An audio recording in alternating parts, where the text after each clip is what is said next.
गरीब और साधारण घर के बच्चे जब क्लासरूम में पहुंचते हैं तब वहां पढ़ाने वाला मास्टर नहीं होता, या होता भी है तो वह गेस्ट लेक्चरर होता है जो कई साल से पढ़ाते पढ़ाते अपने अंधकारमय भविष्य की चिंता में डूब जाता है।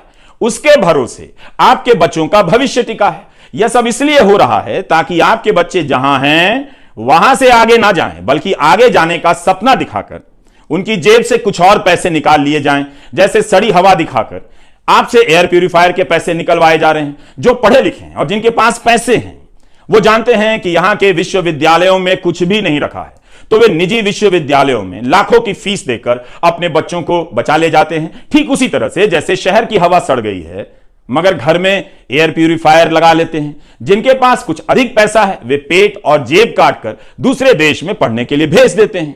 सरकार को पता है कि जब आप 3 घंटे जाम में आराम से लगे रह सकते हैं तो बिना मास्टर के 3 साल कॉलेज में बिता सकते हैं, बर्दाश्त कर लेंगे, और आपने करके दिखाया भी है।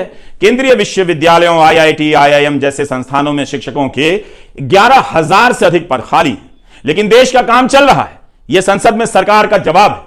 अब इनमें से केंद्रीय विश्वविद्यालयों को अलग कर दें तो 45 केंद्रीय विश्वविद्यालयों में professor, associate professor, assistant professor के 6,180 पद खाली हैं। आईआईटी में 4,502 पद खाली हैं। सोचिए, जिस आईआईटी की इतनी धूम है वहां शिक्षकों के हजारों पद खाली हैं।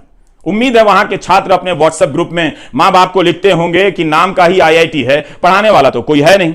संसद में शिक्षा मंत्री धर्मेंद्र प्रधान ने कहा है कि सभी संस्थाओं को निर्देश दिए गए हैं कि मिशन मोड में भर्तियां हों। इस मिशन मोड का हाल बताना चाहता हूं। ठीक 4 महीने पहले जुलाई में यही सरकार लोकसभा में जवाब देती है कि 43 केंद्रीय विश्वविद्यालयों में शिक्षकों के 6,549 पद खाली हैं। 4 महीने में खास अंतर नहीं आया है।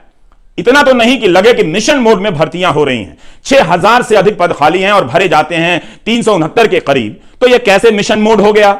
मंत्री जी ने पिछले साल सितंबर में कहा था, सितंबर में भी, कि केंद्रीय विश्वविद्यालयों के कुलपतियों को निर्देश दिए गए हैं कि 1 साल के भीतर 6,000 रिक्त पद मिशन मोड में आकर भर दें। 1 साल से अधिक समय बीत गया, भर्तियां वहीं की वहीं नजर आ रही। सितंबर 2021 से जुलाई 2022 तक 10 महीनों में 6,500 से अधिक खाली पदों पर मात्र 375 भर्तियां हुई हैं, जैसा कि संसद में दिए गए जवाब से जाहिर होता है। यह सरकार का जवाब है, लेकिन यह खबर अमीर लोगों के किसी काम की नहीं है। वो अपने बच्चों को विदेश भेज दे रहे हैं। आपके बच्चों का क्या होगा, यह खबर आपके काम की है। थोड़ा फ्लैशबैक में ले जाता हूं पीछे। खाली पदों को भरने की हुंकार 2017 में भी मोदी सरकार के एक मंत्री ने भरी। फरवरी 2017 में राज्यसभा में तत्कालीन शिक्षा मंत्री प्रकाश जावड़ेकर ने कहा कि 2017 के साल में यूनिवर्सिटी के अधिकांश खाली पद भर दिए जाएंगे। यह भी कहा कि वे महीने के हिसाब से, मंथली बेसिस पर इन भर्तियों की निगरानी कर रहे हैं। रिजल्ट क्या निकला आप देख रहे हैं। आज आईआईटी, आईआईएम और 45 केंद्रीय विश्वविद्यालयों में खाली पदों की संख्या 11,000 पहुंच गई है।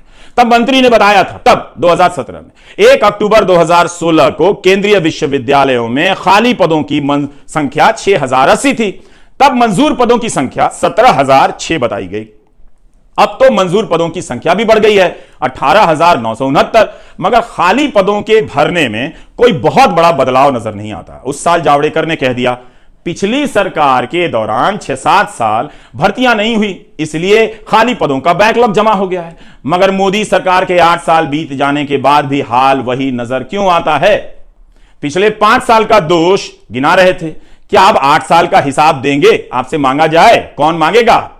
तो यह मिशन मोड में भर्ती, मंथली बेसिस पर निगरानी, इन सब के बाद केंद्रीय विश्वविद्यालयों की यह हालत है। मोदी सरकार के 8 साल गुजर गए। विश्वविद्यालयों में खाली पदों के कारण कितने साल तक, कितने हजार छात्रों को बिना शिक्षकों के पास होना पड़ा, या गेस्ट लेक्चरर से काम चलाकर यूनिवर्सिटी ने एक अच्छे प्रोफेसर के बनने की भी संभावना हमेशा हमेशा के लिए समाप्त कर दी। इस पर बहस कीजिए। जिले के कॉलेज में अपने मां बाप को लेकर जाइए, दिखाइए कि पढ़ाई के नाम पर वहां क्या होता है, क्यों आप पढ़ाई में आगे नहीं निकल पा रहे हैं, जबकि आप करना चाहते हैं, आगे निकलना चाहते हैं। आप पीछे रह जाएं, इसलिए इन मामलों में धीमी गति से चला जाता है, आश्वासन दिया जाता है, देते ही रह जाते हैं, भर्तियां नहीं होती हैं।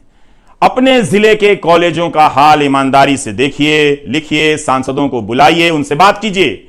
कोई इन सवालों पर नहीं आता है, क्योंकि इन पर बात करते हुए आपकी सांसें तेज नहीं होती हैं, सीना नहीं फूलता है, वीडियो वायरल नहीं होता है।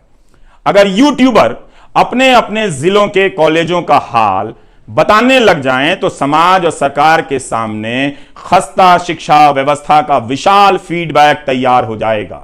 समाज में बातें होने लगेंगी कि युवाओं के एक बड़े वर्ग को किस तरह बर्बाद किया जा रहा है।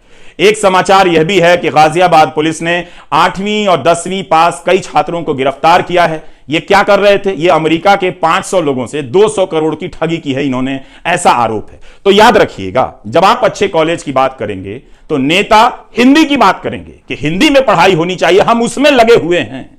हिंदी के नाम पर आपके सीने में गैस भर देंगे और अपने बच्चों को अंग्रेजी में पढ़ाने के लिए विदेश भेज देंगे। तो रवीश कुमार ऑफिशियल को सब्सक्राइब करते रहिए और बेसिक मुद्दों की तरफ लौटते रहिए। नमस्कार, मैं रवीश कुमार।